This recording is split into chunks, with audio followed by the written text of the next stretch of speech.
a este nuevo capítulo de Innovatibles, el podcast de FIFARMA, el podcast que hemos creado para mostrar las historias de innovadores latinoamericanos. Hoy yo estoy particularmente feliz porque tenemos un podcast con una persona con la que he trabajado mucho tiempo en los últimos meses. Fue la persona que además nos ha ayudado a llevar a FIFARMA a ese nivel al que queríamos llevarlo en este primer año de trabajo en el que hemos estado enfocados. Hemos querido llevar a FIFARMA a ese nivel de precisamente innovar, ver distinto, trabajar distinto y conectarnos con las agendas de salud de la región. Hoy tenemos a Gabriela Pittis, presidente de Takeda para la región. Gaby, súper bienvenida a nuestro podcast. Muchísimas gracias, es un honor estar acá. La verdad que estar dentro de tus podcasts es un honor para mí. Es una felicidad, porque yo creo que vamos a poder conversar cosas maravillosas. Pero antes de ponernos a contar historias, quiero contar un poco de Gaby. Quiero contar un poco de lo que ha sido su recorrido y ya profundizaremos en ese recorrido en los siguientes minutos. Gaby, además así la llamamos todos, Gaby. Yo la presenté como Gabriela, pero realmente Gaby, además suena bien llamarla Gaby porque además es una persona muy cercana. Gaby es bióloga, egresada de la Universidad de Buenos Aires, cuenta con un doctorado en biología molecular de la misma universidad y es graduada del programa de desarrollo directivo en administración de empresas de la Escuela de Negocios IAE.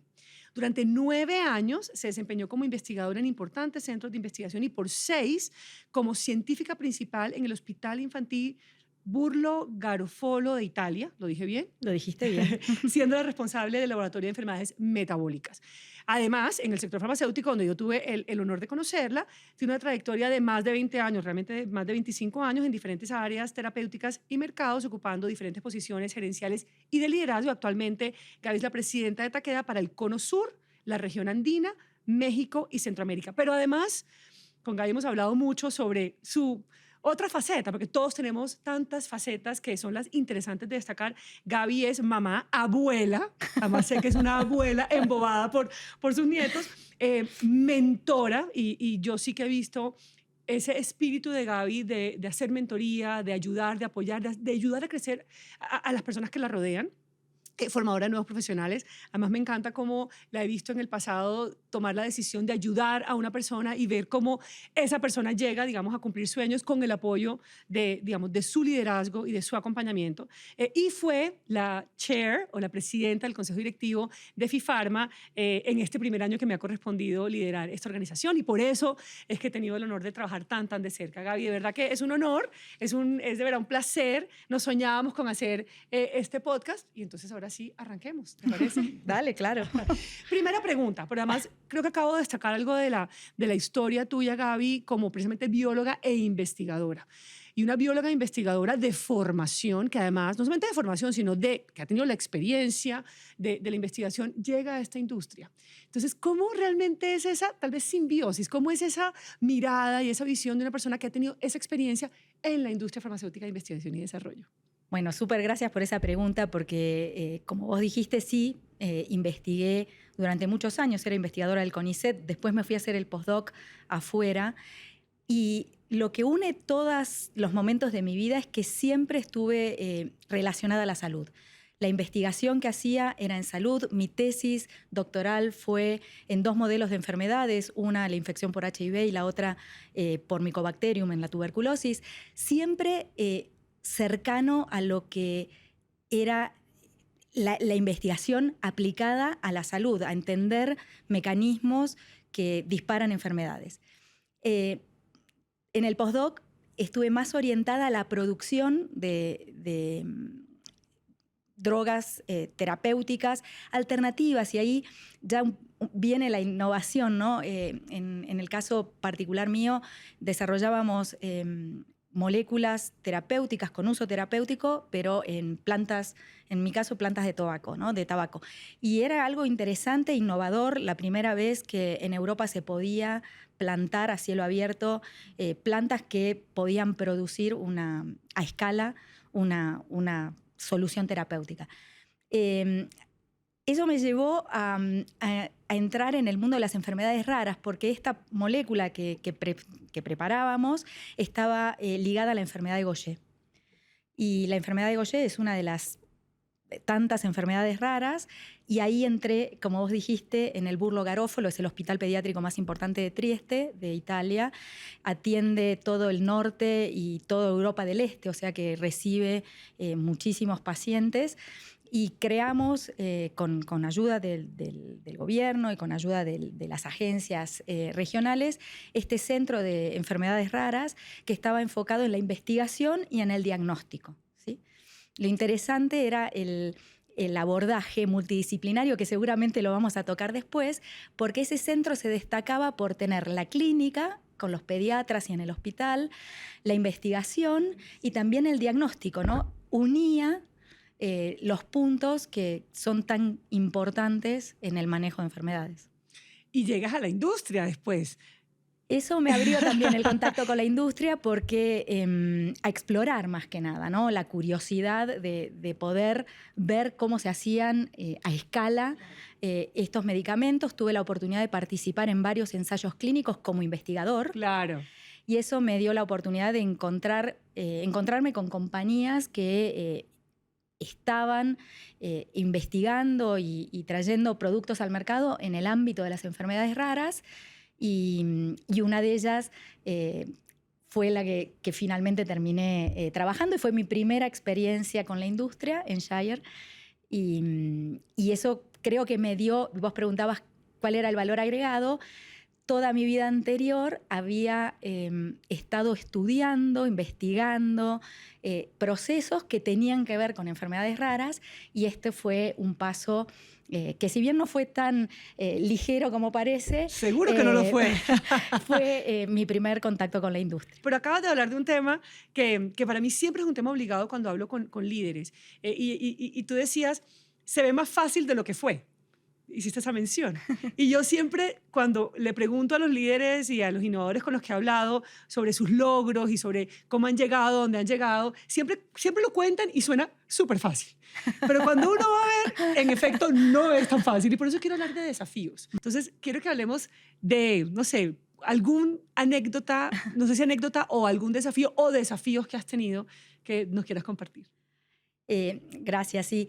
Desafíos, un montón. Lo bueno de cada uno de esos desafíos, y vos lo mencionás como expansión, es la oportunidad de aprender, ¿no? De aprender de cada uno de esos desafíos.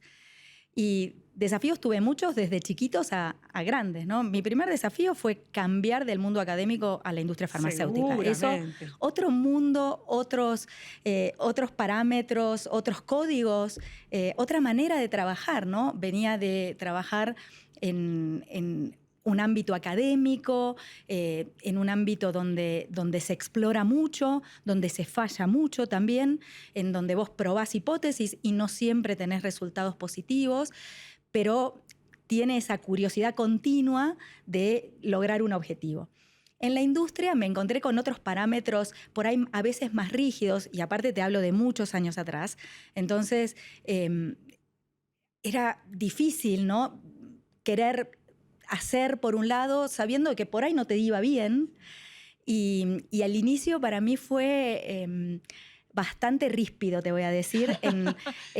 Entré en un espacio donde la compañía no estaba en Latinoamérica, o sea que en Argentina era la primer compañía, era la primer subsidiaria de la compañía en Latinoamérica, y eso, y justo entré en el proceso de expansión. Entonces, si bien había mucha rispidez por ahí al inicio en la subsidiaria de Argentina, el haber entrado, yo entré en el área médica, o sea que haber entrado en ese área me permitió volcar mi conocimiento, ¿no? Poder desde interactuar con líderes de opinión, con diferentes interlocutores que apreciaban el conocimiento, ¿no? Y eso me dio la oportunidad de poder trabajar en la expansión de Latinoamérica, y por eso desde muy temprano viajo en todos los países, y aquí en Colombia o en México participé de la apertura de las subsidiarias, y en todo el trabajo de conocimiento, de educación sobre estas enfermedades raras que hoy por hoy se conoce más, pero también en ese momento muy pocas compañías estábamos orientadas en ese ámbito y había mucho desconocimiento. Entonces, el inicio fue ríspido, pero pude encontrar mi lugar a través del conocimiento, porque creo que eso me permitió tener muy buena relación con los diferentes interlocutores y me permitió expandirme hacia Latinoamérica y no estar encerrada en Argentina particularmente. Uno cuando habla de innovación siempre piensa en un producto, o en una tecnología, o en una innovación farmacéutica, pero yo sí que creo en la innovación como modelo de pensamiento. Creo en la innovación como estilo de trabajo, creo en la innovación como una tendencia de trabajo también. Y yo he visto eso en ti. Seguramente el conocimiento fue esencial, pero tal vez la pregunta que a mí me parece obligada en este podcast es, ¿cómo realmente has logrado ir haciendo y llevando a que se den cambios y se den innovaciones en la manera en que se trabaja, en la manera en que se conectan, en la manera en que llegan a los diferentes ecosistemas, tal vez decirlo así?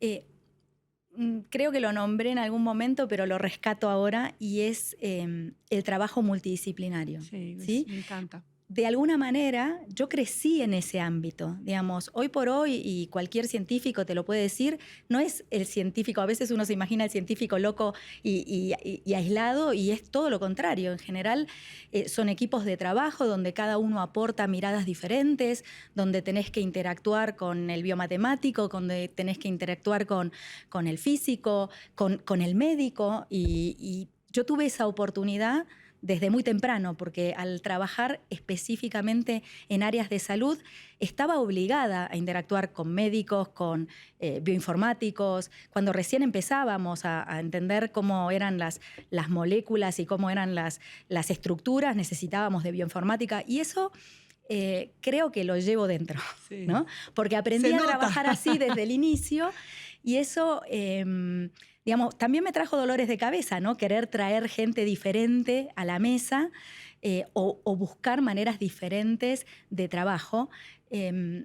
Por ahí al inicio en un ámbito local no era tan apreciado y tuve la oportunidad de salir a Latinoamérica y trabajar más expansivamente, y eso ahí sí era inevitable, porque había pocos recursos y había que traer recursos a la mesa que piensen diferente o que miren diferente, ¿no?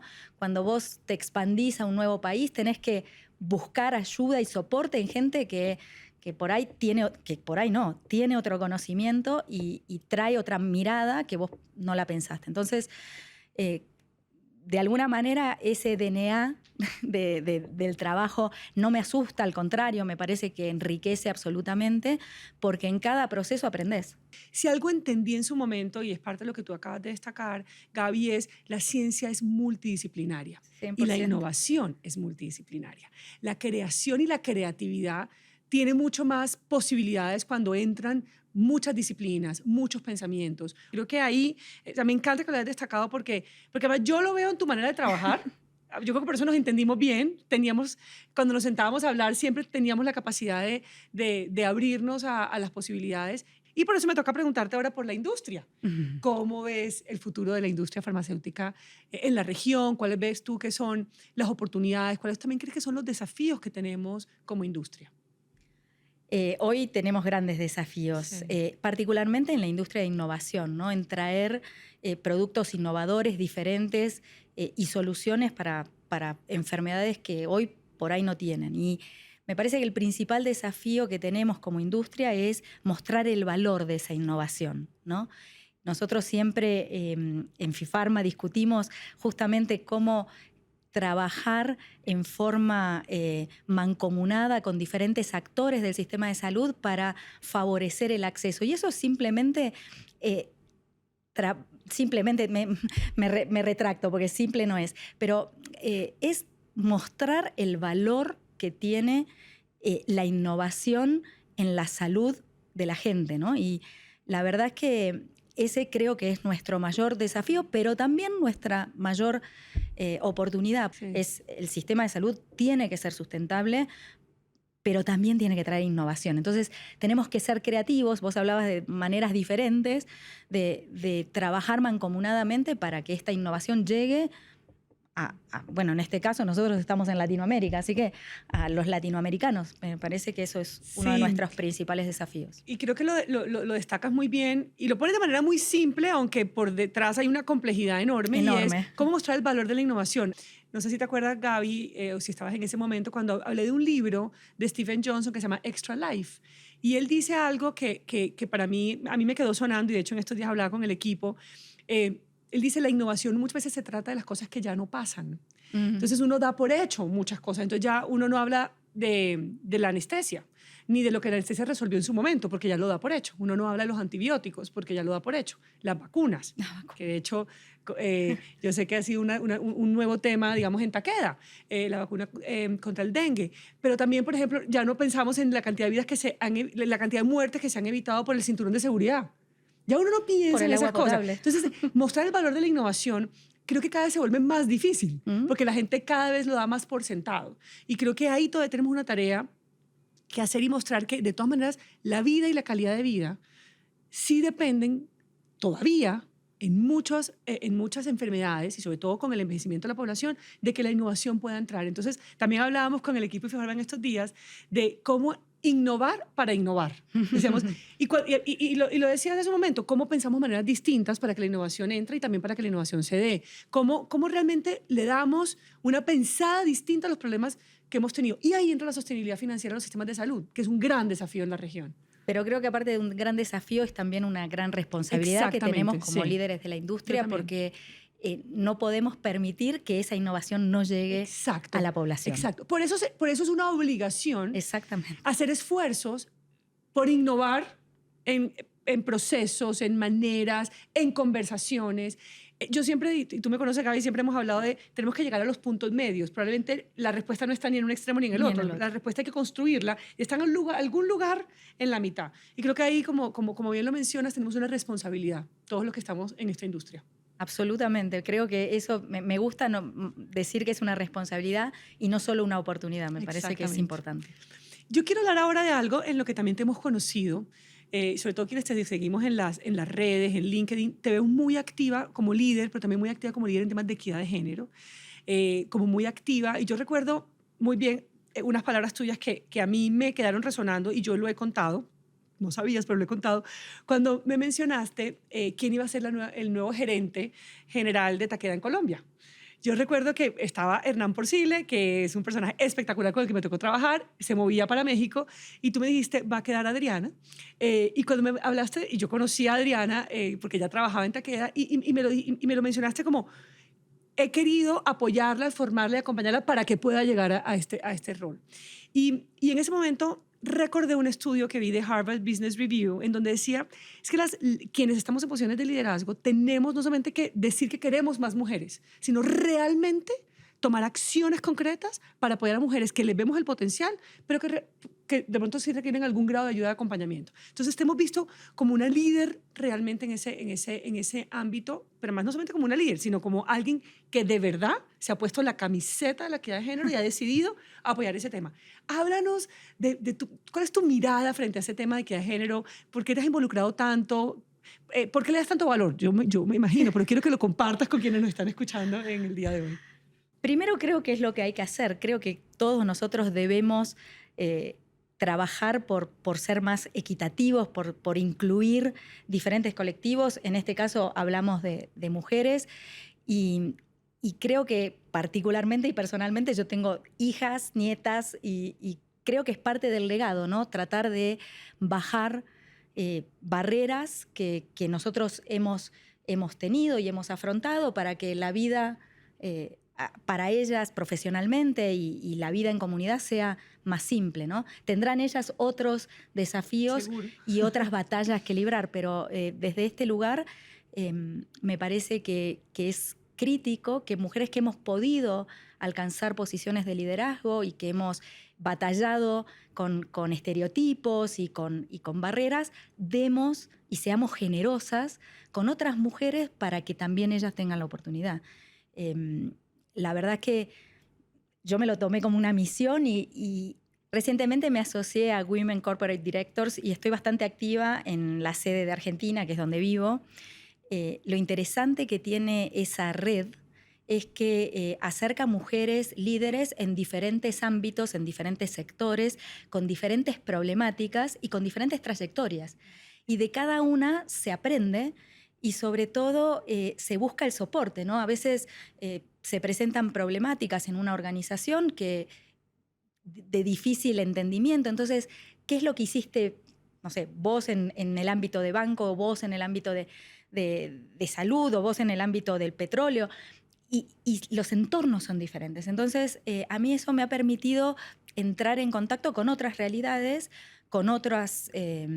hay industrias que son mucho más machistas que la industria farmacéutica, o que van, o les ha costado más recorrer un camino hacia la inclusión, y eso es riquísimo, ¿no? Porque ese aprendizaje te permite también, al entender desafíos diferentes, o te permite tomar, decir, bueno, esto por ahí, esta idea me sirve, por ahí la puedo aplicar en algo en mi organización, y eso es un continuo enriquecimiento, a mi gusto. Que además todavía requiere que nos sigamos enriqueciendo, porque creo que todavía necesitamos mucho trabajo para disminuir la brecha que tenemos en equidad de género en nuestras sociedades. Ahí ves la importancia de las redes, Sí, ¿no? Y sí. eso muchas veces cuando yo hablo con las mujeres que están en la organización y que están avanzando, creciendo y que quieren tomar nuevos desafíos, siempre hablamos de las redes, ¿no? ¿Cuáles son las redes que te apoyan, que te sostienen, Sí. que realmente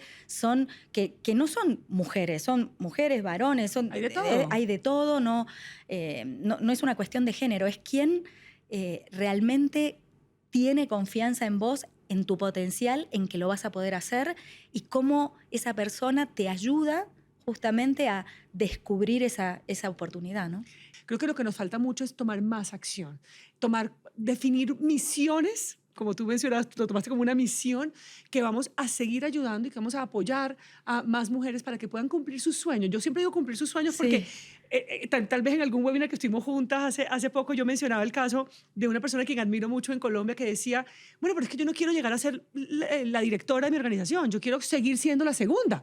Entonces, por eso siempre digo, es cumplir el sueño, es que podamos apoyar a las personas a llegar a donde quieran llegar, que una mujer no deje de llegar arriba porque no tuvo... Por ser mujer. Exacto, por ser mujer, porque no tuvo el acompañamiento, no tuvo la oportunidad, porque no tuvo realmente eso que se necesita para que finalmente haya llegado a ese lugar. Cuando vos pones conscientemente el tema en la agenda, Sí, pasan. hace Sí. que pase, ¿no? Y inicialmente yo empecé mucho a trabajar con el tema de género, y hoy también el trabajar y escuchar otras realidades hace que trabajes por la inclusión. Sí. Y a mí me parece que eso es crítico, ¿no? Porque así como una mujer tiene que alcanzar su sueño y no limitarse por ser mujer, lo mismo podría ser para una persona con discapacidad. Totalmente. O para una persona que tiene una preferencia sexual diferente. Entonces, ninguno debería estar limitado por lo que es. Exacto. Al contrario, Exacto. creo que ahí está el mayor enriquecimiento, y cuando hablamos de innovación es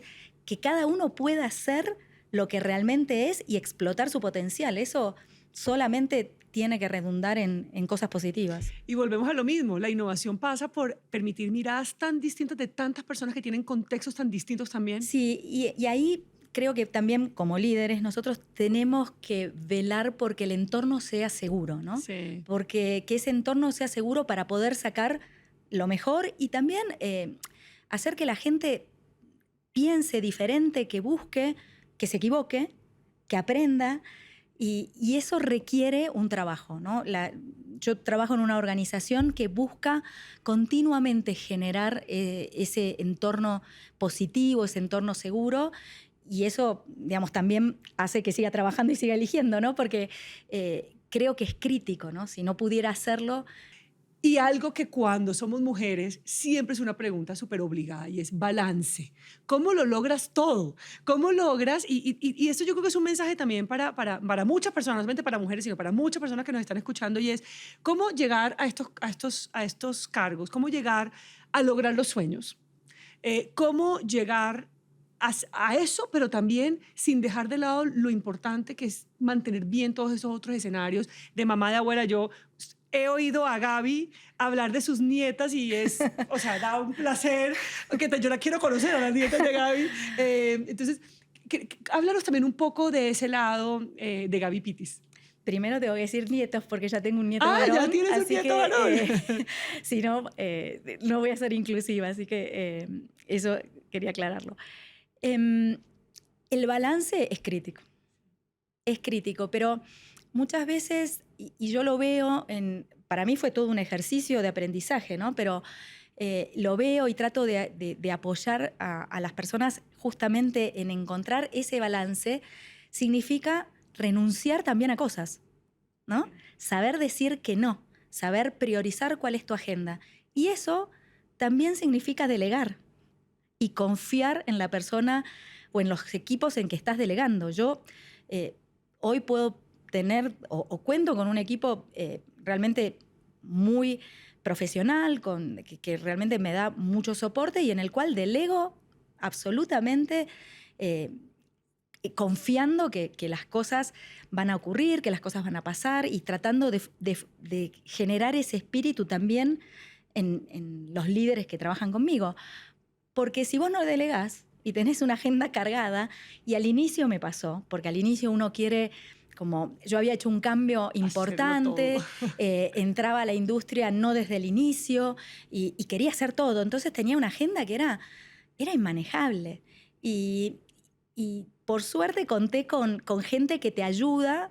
Yo tengo una queridísima, ahora amiga, pero que fue María Cristina, que fue mi coach al inicio, y ella me ayudó mucho justamente a visualizar que no podés con todo, que tenés que delegar, que eso justamente es una virtud y que tenés que trabajar en eso, porque eso te va a liberar tiempo, te va a liberar agenda y vas a poder balancear tu trabajo con lo que a mí, en mi caso, me hace feliz y me da energía, ¿no? Que eso nunca hay que perder de lado, ¿no? Hay gente que encuentra energía en el deporte, gente que encuentra energía en navegar, no sé, cada uno sabe cuáles son sus puntos de energía y cuál es lo que le hace bien. Entonces, valorar y balancear eso para mí es crítico.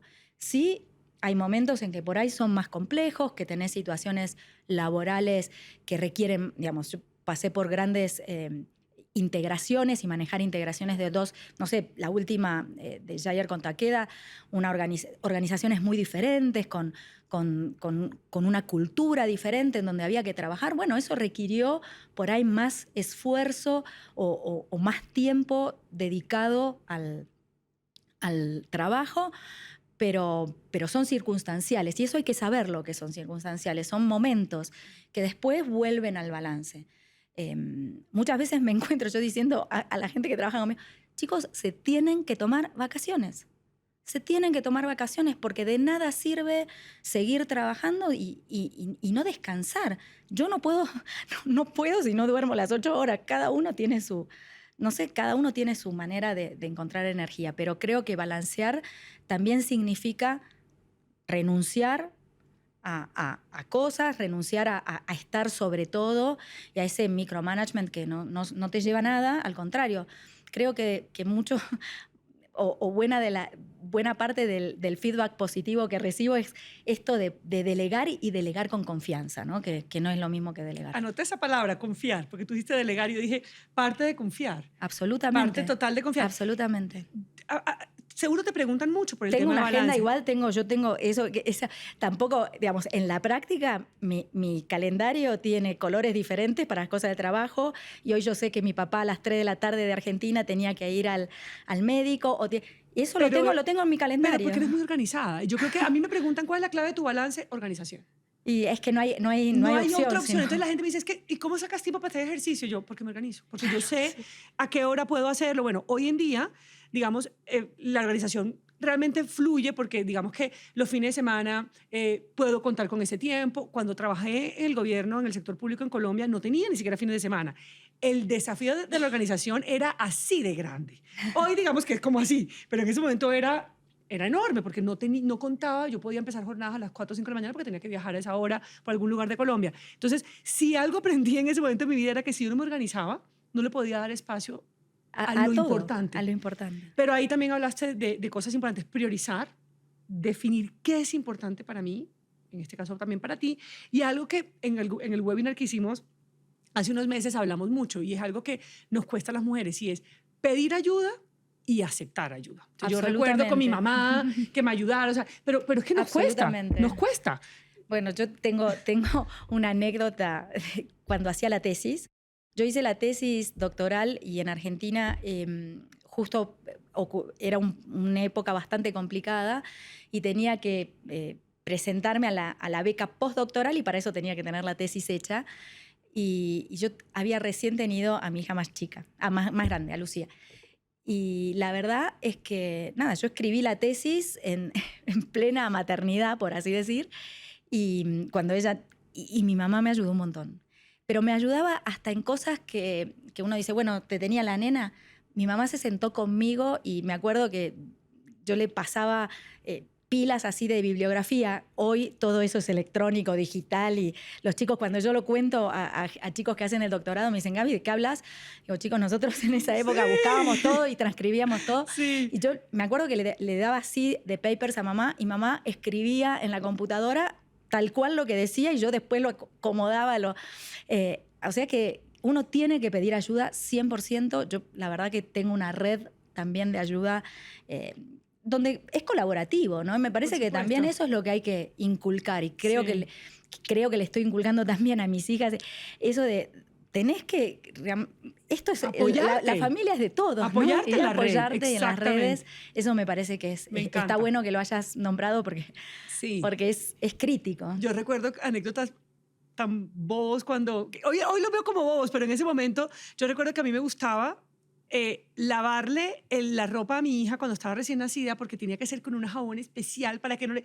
Y algún día después pensé y dije, ¿y qué hubiera pasado si alguien hubiera... o si no hubiera sido jabón especial? O sea, cosas que uno en su momento considera que son las más esenciales y después se va uno dando cuenta que pues que no lo son tanto y que no cualquiera, pero alguien lo puede uno ayudar y realmente uno se quita cargas para las cuales uno no es tan relevante. Absolutamente. Entonces, en fin, las cosas que uno va aprendiendo con el tiempo. Gaby, tristemente estamos llegando a nuestro final, pero yo sí quiero que después de esta trayectoria tan increíble que tú has tenido de vida, no solamente en la industria, sino de vida, ¿qué consejo le darías a los jóvenes que hoy están en la industria farmacéutica, que quieren llegar a posiciones de liderazgo, que quieren seguir creciendo? ¿Tu consejo o tus consejos?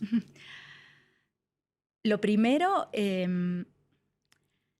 mirarse al espejo y ser consciente de cuáles son tus fortalezas, cuáles son los puntos que podés mejorar, porque eso te ayuda y te da un nivel de confianza que creo que es crítico para avanzar en cualquier ámbito de la vida.